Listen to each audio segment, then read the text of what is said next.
ਵਾਹਿਗੁਰੂ ਜੀ ਕਾ ਖਾਲਸਾ, ਵਾਹਿਗੁਰੂ ਜੀ ਕੀ ਫਤਿਹ। ਅੱਜ ਸਿੱਖ ਕੌਮ ਲਈ ਇੱਕ ਬਹੁਤ ਵੱਡਾ ਚੁਣੌਤੀ ਦਾ ਦਿਨ ਹੈਗਾ। ਪੰਜਾਬ ਸਰਕਾਰ ਨੇ SGPC ਅਮੈਂਡਮੈਂਟ ਐਕਟ ਲਿਆਣਾ ਹੈਗਾ, ਜਿਸ ਦੀਨ ਉਹਨਾਂ ਨੇ SGPC ਪੰਜਾਬ ਦੇ ਦਾਇਰੇ 'ਚ ਕਰਨੀ ਹੈਗੀ ਹੈ। ਔਰ ਇਸ ਤੋਂ ਇਲਾਵਾ ਧਾਰਾ 125 ਦੇ ਵਿੱਚ ਉਹਨਾਂ ਨੇ ਅਮੈਂਡਮੈਂਟ ਕਰਕੇ ਜਿਹੜਾ ਪ੍ਰਸਾਰ ਗੁਰੂ ਘਰ ਦਾ ਹੈਗਾ ਉਹ ਸਾਰਿਆਂ ਵਾਸਤੇ ਖੁੱਲਾ ਕਰਨਾ ਹੈਗਾ। ਔਰ ਇਹ ਇਹਨਾਂ ਨੇ ਸਟੇਟ ਲੈਜਿਸਲੇਚਰ 'ਚ ਪਾਸ ਕਰਨਾ ਹੈਗਾ। ਸਾਡੀ ਪਾਰਟੀ ਲੰਬੇ ਸਮੇਂ ਤੋਂ PTC ਦੇ ਬਰਖਲਾਫ ਗੱਲ ਕਰ ਰਹੀ ਹੈ ਔਰ ਸੁਧਾਰ ਲਿਆਉਣ ਦੇ ਯਤਨ 'ਚ ਹੈ। ਸਵਾਲ ਇਹ ਨਹੀਂ ਹੈ ਕਿ ਸੁਧਾਰ ਗੁਰੂ ਘਰ 'ਚ ਹੋਣਾ ਚਾਹੀਦਾ, ਸਵਾਲ ਇਹ ਹੈ ਕਿ ਉਹ ਸੁਧਾਰ ਕਿਸ ਰੂਪ 'ਚ ਕਿਵੇਂ ਕੀਤਾ ਜਾ ਸਕਦਾ ਹੈਗਾ। ਜੋ ਅੱਜ ਹੋ ਰਿਹਾ ਹੈ ਉਹਦੇ ਬਾਰੇ ਮੈਂ ਤੁਹਾਨੂੰ ਜਦ SGPC ਦੀਆਂ ਲੜਾਈਆਂ ਚੱਲਦੀਆਂ ਸੀਗੀਆਂ, ਜਦ ਜਥੇ ਚੱਲਦੇ ਸੀਗੇ, ਉਹਦੇ ਵਿੱਚ ਲਾਜ਼ of Sikh gurdwaras in India doctor Kashmir Singh ਦੀ ਕਿਤਾਬ ਹੈ। ਉਹਦੇ ਵਿੱਚ ਜਦ ਨਨਕਾਣਾ ਸਾਹਿਬ ਦੀ ਜਿੱਤ ਹੋਈ ਤਾਂ ਮਹਾਤਮਾ ਗਾਂਧੀ ਉੱਥੇ ਆਏ। ਉਹਦਾ ਮੈਂ ਕੋਟ ਕਰਦਾ, Mahatma Gandhi had also been suggesting the Sikhs to give the movement for national freedom priority over that of the Gurdwara reform, as the Gurdwaras would be free automatically on attaining the independence. Sardar Kartar Singh Chabbar, the prominent Sikh leader, retorted, the British would not leave India soon because of Gandhi's non-cooperation movement. In case they did and India became independent, our Gurdwaras would be in greater danger under the Hindu majority rule. Now the government does not interfere when we take control of Gurdwaras. During the Hindu Raj, we would not be able to take control from Mahants with Hindu leanings. It would not be difficult but absolutely impossible. ਇਹ ਜਦ SGPC ਬਣੀ ਸੀ, ਇਹਦੇ ਵਿੱਚ ਜਿਹੜੇ ਸਾਡੇ ਬਣਾਉਣ ਵਾਲੇ ਸੀਗੇ ਉਹਨਾਂ ਨੇ ਇਹ ਦੇਖਿਆ ਸੀਗਾ ਕਿ ਇਹ ਮੁੱਖ ਧਾਰਾ ਦੇ ਕੰਟਰੋਲ 'ਚ ਨਹੀਂ ਆਣੀ ਚਾਹੀਦੀ। ਹੁਣ ਮੈਂ ਮੁੱਖ ਧਾਰਾ ਕਿਉਂ ਕਹਿੰਦਾ ਹੈਗਾ, ਕਿਉਂਕਿ ਕੇਜਰੀਵਾਲ ਸਾਹਿਬ ਨੇ ਗੁਜਰਾਤ ਤੇ ਚੋਣਾਂ ਦੇ ਵਿੱਚ ਸਪਸ਼ਟ ਰੂਪ 'ਚ ਕਿਹਾ ਹੈਗਾ ਕਿ ਅਸਲੀ ਹਿੰਦੁਤਵਾ ਆਮ ਆਦਮੀ ਪਾਰਟੀ ਕਰਦੀ ਹੈ। ਇਸ ਪਾਰਟੀ ਨੇ ਸੁਝਾਅ ਦਿੱਤਾ ਹੈਗਾ ਕਿ ਅਸੀਂ ਸਤਿਕਾਰਯੋਗ ਹਿੰਦੂ ਧਰਮ ਦੇ ਲక్ష్ਮੀ ਮਾਤਾ ਜੀ ਨੂੰ ਆਪਣੇ ਨੋਟਾਂ ਤੇ ਛਾਪੀਏ, ਜਿਹਦੇ ਨਾਲ ਦੇਸ਼ 'ਚ ਵਾਧਾ ਹੋਊਗਾ। ਹੁਣ ਜਿਹੜੀ ਸਿੱਖ ਧਰਮ ਹੈ ਉਹ ਏਕ ਓਂਕਾਰ 'ਚ ਮੰਨਦੀ ਹੈ, ਦੇਵੀ ਦੇਵਤਿਆਂ 'ਚ ਨਹੀਂ ਮੰਨਦੀ ਹੈਗੀ। ਇਹ ਜਦ ਸਾਡੀ ਗੁਰਦੁਆਰਿਆਂ ਦੀ ਆਜ਼ਾਦੀ ਹੋਈ ਸੀ, ਇੱਕ ਮੁੱਖ ਮੁੱਦਾ ਇਹੀ ਦੇਵਤਾ ਦੇਵਤਿਆਂ ਦੇ ਆਪਣੇ ਗੁਰੂ ਘਰਾਂ 'ਚੋਂ ਮੂਰਤੀਆਂ ਆਦਿ ਕੱਢਣ ਦਾ ਇੱਕ ਮਕਸਦ ਸੀਗਾ। ਜਦ ਇਹ ਛਾਪ ਕੇ ਹੁਣ ਨੋਟਾਂ ਤੇ ਪਾ ਦੇਣਗੇ, ਜਦ ਤੁਸੀਂ ਆਪਦੀ ਭੇਟਾ ਗੁਰੂ ਘਰ 'ਚ ਪਾਉਂਗੇ, ਮੁੜ ਕੇ ਉਹੀ ਕੰਮ ਸ਼ੁਰੂ ਹੋ ਜਾਊਗਾ।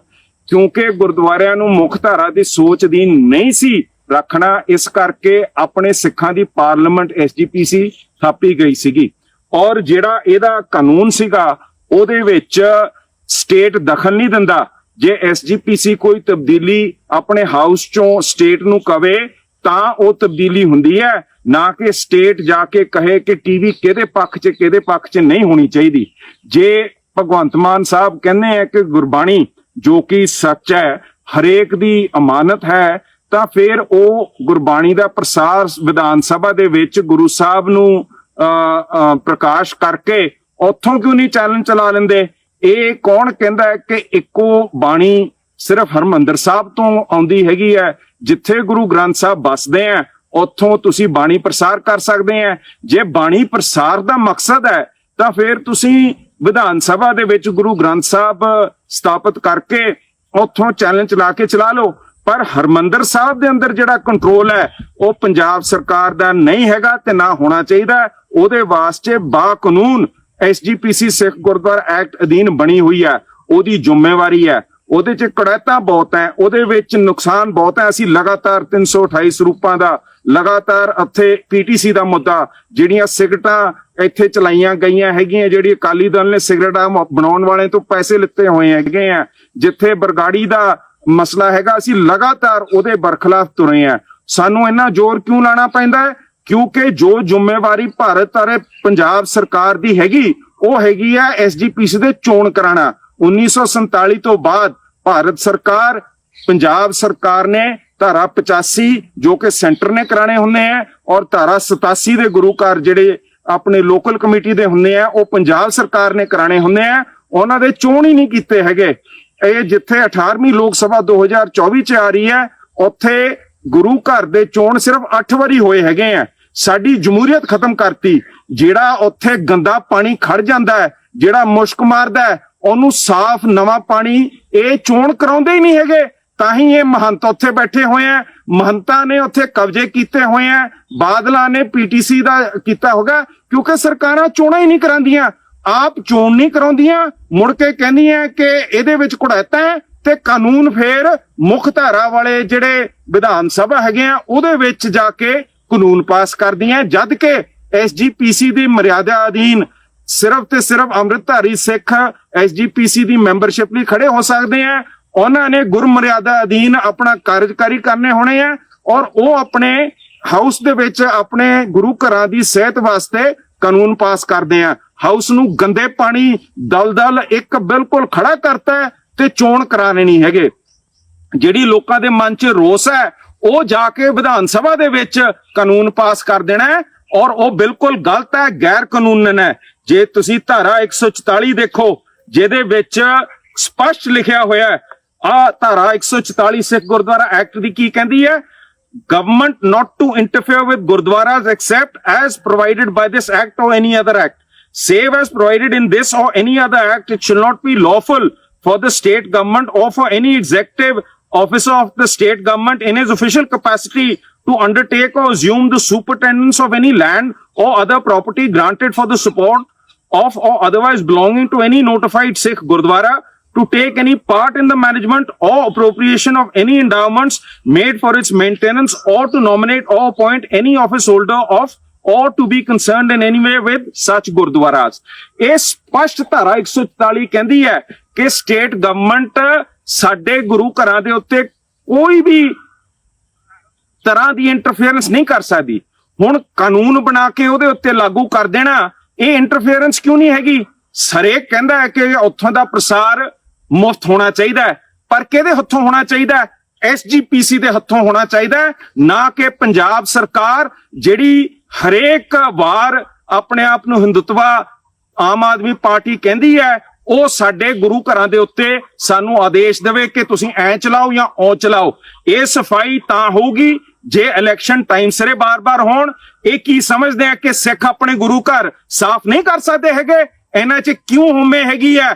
ਤੁਸੀਂ ਸਾਡੇ ਇਲੈਕਸ਼ਨ ਕਰਾਓ, ਅਸੀਂ ਬਾਦਲਾਂ ਦੀ ਮੰਜੀ ਪਲੇ ਕਰਕੇ ਉੱਥੇ ਕੱਢ ਕੇ ਦਿਖਾਉਂਦੇ ਹੈਗੇ ਆ।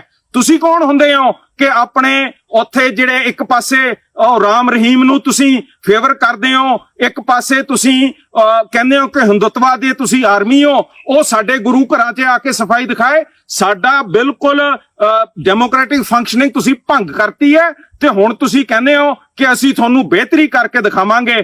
ਤੁਸੀਂ ਕੌਣ ਹੁੰਦੇ ਹੋ? ਤੁਸੀਂ ਤਾਂ ਗੁਰੂ ਸਾਹਿਬ ਦੇ ਗੁਰੂ ਕੇ ਸਿੱਖ ਵੀ ਨਹੀਂ ਬਣ ਸਕਦੇ ਹੈਗੇ, ਤੁਸੀਂ ਆਪਣੇ ਕਕਾਰ ਵੀ ਨਹੀਂ ਰੱਖ ਸਕਦੇ ਹੈਗੇ। ਹਰੇਕ ਬੰਦਾ ਜਿਹੜਾ ਇਹ ਲਾਅ ਪਾਸ ਕਰਨ ਆ ਰਿਹਾ ਹੈਗਾ ਉਹ ਕਕਾਰਾਂ ਤੋਂ ਵਾਂਝਾ ਹੋ ਕੇ ਹੁਣ ਐਸਜੀਪੀਸੀ ਜਿਹੜਾ ਮੈਂਬਰ ਬਣਦਾ ਉਹ ਕਕਾਰਾਂ ਦੇ ਅਧੀਨ ਹੁੰਦਾ ਹੈਗਾ। ਉਹ ਗੁਰੂ ਦੀ ਮੰਨਦਾ, ਗੁਰੂ ਕਾ ਬਣ ਕੇ ਉਹ ਗੁਰੂ ਘਰ ਸੰਭਾਲਦਾ ਹੈਗਾ। ਤੁਸੀਂ ਗੁਰੂ ਕੇ ਬਣ ਕੇ ਐਸਜੀਪੀਸੀ ਚੋਣਾਂ 'ਚ ਹਿੱਸਾ ਲੈ ਲਓ, ਫੇਰ ਤਬਦੀਲੀਆਂ ਕਰ ਲਓ। ਤੁਸੀਂ ਗੁਰੂ ਕੇ ਬਣ ਕੇ ਆਪਣਾ ਜਿੰਨਾ ਮਰਜ਼ੀ ਇਲੈਕਸ਼ਨ 'ਚ ਹਿੱਸਾ ਲੈਣਾ ਐਸਜੀਪੀਸੀ 'ਚ ਉਸ 'ਚ ਤੁਸੀਂ ਕਰਕੇ ਆਪ ਉੱਥੇ ਕਰਕੇ ਦਿਖਾ ਦਿਓ, ਪਰ ਸਾਡੇ ਉੱਤੇ ਦੀ ਹੋ ਕੇ ਸਿੱਖਾਂ ਦੀ ਪਾਰਲੀਮੈਂਟ ਦੇ ਉੱਤੇ ਹੋ ਕੇ ਤੁਸੀਂ ਜਿਹੜੇ ਕਾਨੂੰਨ ਸਾਡੇ ਤੇ ਲਾਗੂ ਕਰਦੇ ਹੋ, ਇਹ ਬਹੁਤ ਮਾੜਾ ਪ੍ਰੈਸੀਡੈਂਟ ਤੁਸੀਂ ਛੇੜਿਆ। ਇਹਨੂੰ ਕਹਿੰਦੇ ਆ ਸਲਿਪਰੀ ਸੋਪ। ਅੱਜ ਤੁਸੀਂ ਇਹ ਕੀਤਾ ਹੈਗਾ, ਕੱਲ ਤੁਸੀਂ ਜਿਵੇਂ ਉਹ ਅਕਸ਼ੇ ਕੁਮਾਰ ਕਹਿੰਦਾ ਹੈ ਕਿ ਸਾਰੇ ਕਿਤੇ ਤਾਂ ਗੁਰਬਾਣੀ 'ਚ ਰਾਮ ਜੀ ਦਾ ਵੇਰਵਾ ਦਿੱਤਾ ਹੋਇਆ, ਉਹ ਵੀ ਹਿੰਦੂ ਹੈ, ਜਿਵੇਂ ਸਾਨੂੰ ਤੁਸੀਂ ਹਿੰਦੂ ਧਰਮ ਦਾ ਹਿੱਸਾ ਬਣਾਉਣ ਦੇ ਯਤਨ 'ਚ ਕਰ ਦੋਗੇ। ਇਹ ਕੰਮ ਨਹੀਂ ਹੋਣਾ। ਸਮੂਹ ਸਿੱਖ ਜਗਤ ਨੂੰ ਜਾਗ ਕੇ ਇਹਦੇ ਉੱਤੇ ਬਹੁਤ ਕਿਹੜੀ ਨਿਗਾਹ ਪਾਣੀ ਪੈਣੀ ਹੈਗੀ ਹੈ। ਇਹ ਸਿੱਖਾਂ ਨੂੰ ਉੱਠ ਕੇ ਆਪਣੀ ਲੜਾਈ ਲੜਨੀ ਪੈਣੀ ਹੈ। ਸਟੇਟ ਸਾਡੇ ਗੁਰੂ ਘਰ ਦੇ ਵਿੱਚ ਕਾਨੂੰਨ ਨਹੀਂ ਪਾ ਸਕਦਾ ਹੈਗਾ, ਉਹ ਸਿਰਫ ਤੇ ਸਿਰਫ ਐਸਜੀਪੀਸੀ ਦੇ ਕਹੇ ਤੇ ਕਾਨੂੰਨ ਪਾ ਸਕਦਾ ਹੈਗਾ। ਐਸਜੀਪੀਸੀ ਦੇ ਜਿਹੜੇ ਕਮੀਆਂ ਉਹ ਤੁਹਾਡੇ ਸਟੇਟ ਦੇ ਚੋਣ ਨਾ ਕਰਾਉਣ ਕਰਕੇ ਇਹ ਕਮੀਆਂ।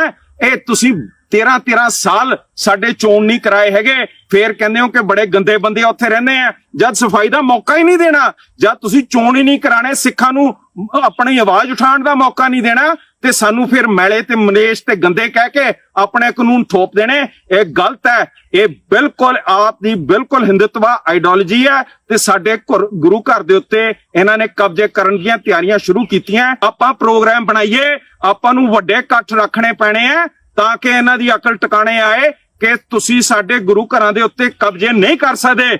ਆਪਾਂ ਨੂੰ ਇੱਕ ਡੇਟ ਸੈੱਟ ਕਰਨੀ ਚਾਹੀਦੀ ਹੈ ਤੇ ਐਡਾ ਵੱਡਾ ਰੋਸ ਮੁਜ਼ਾਹਰਾ ਕਰਨਾ ਚਾਹੀਦਾ ਹੈ ਇਹ ਧੱਕੇਸ਼ਾਹੀ ਦੇ ਬਰਖਲਾਫ ਕਿ ਇਸ ਸਰਕਾਰ ਨੂੰ ਅਕਲ ਆ ਜੇ। ਇਹ ਚਾਹੇ ਆਪਾਂ ਅੰਮ੍ਰਿਤਸਰ ਸਾਹਿਬ ਰੱਖੀਏ, ਚੰਡੀਗੜ੍ਹ ਰੱਖੀਏ, ਚਾਹੇ ਆਪਾਂ ਆਨੰਦਪੁਰ ਸਾਹਿਬ, ਚਾਹੇ ਆਪਾਂ ਦਮਦਮਾ ਸਾਹਿਬ, ਕਿਸੇ ਵੀ ਤਖਤ ਤੇ ਜਾਂ ਸਾਰੇ ਥਾਂ ਇਕੱਠਾ ਰੱਖੀਏ ਤਾਂ ਕਿ ਇਹਨਾਂ ਨੂੰ ਬਿਲਕੁਲ ਅਕਲ ਟਿਕਾਣੇ ਆ ਜੇ। ਵਾਹਿਗੁਰੂ ਜੀ ਕਾ ਖਾਲਸਾ, ਵਾਹਿਗੁਰੂ ਜੀ ਕੀ ਫਤਿਹ। ਉਹ ਯਾਰ ਤੁਸੀਂ ਤਾਂ ਜਾ ਕੇ ਜਿਹੜੇ ਪ੍ਰਚਾਰ ਕਰਦੇ ਆ ਉਹ ਅੰਮ੍ਰਿਤਪਾਲ ਨੇ ਕੀ ਕਹਿੰਦੇ ਆ ਆਪਣੇ ਅੰਮ੍ਰਿਤ ਪ੍ਰਚਾਰ ਕੀਤਾ, ਨਾਲੇ ਨਸ਼ਾ ਛਡਾਏ। ਉਹਨਾਂ ਨੂੰ ਤਾਂ ਤੁਸੀਂ ਜਿਹੜੇ ਭਗਤ ਸਿੰਘ ਨੇ ਕਾਨੂੰਨ ਦੇ ਬਰਖਲਾਫ ਆਵਾਜ਼ ਉਠਾਈ ਸੀ, ਨੈਸ਼ਨਲ ਸਿਕਿਉਰਿਟੀ ਐਕਟ ਜਿਹੜਾ ਰੌਲਟ ਐਕਟ ਤੋਂ ਬਣਿਆ ਹੈਗਾ, ਉਹਦੇ ਵਿੱਚ ਤਾਂ ਤੁਸੀਂ ਸਾਡੇ ਪ੍ਰਚਾਰਕ ਅੰਦਰ ਕਰਤੇ। ਹੁਣ ਤੁਸੀਂ ਕੀ ਸਾਨੂੰ ਸਿੱਖੀ ਸਮਝਾ ਸਕਦੇ ਹੋ? ਇਹ ਬਹੁਤ ਮਾੜੀ ਨੀਤ ਸਰਕਾਰ ਦੀ ਹੈ। ਵਾਹਿਗੁਰੂ ਜੀ ਕਾ ਖਾਲਸਾ, ਵਾਹਿਗੁਰੂ ਜੀ ਕੀ ਫਤਿਹ।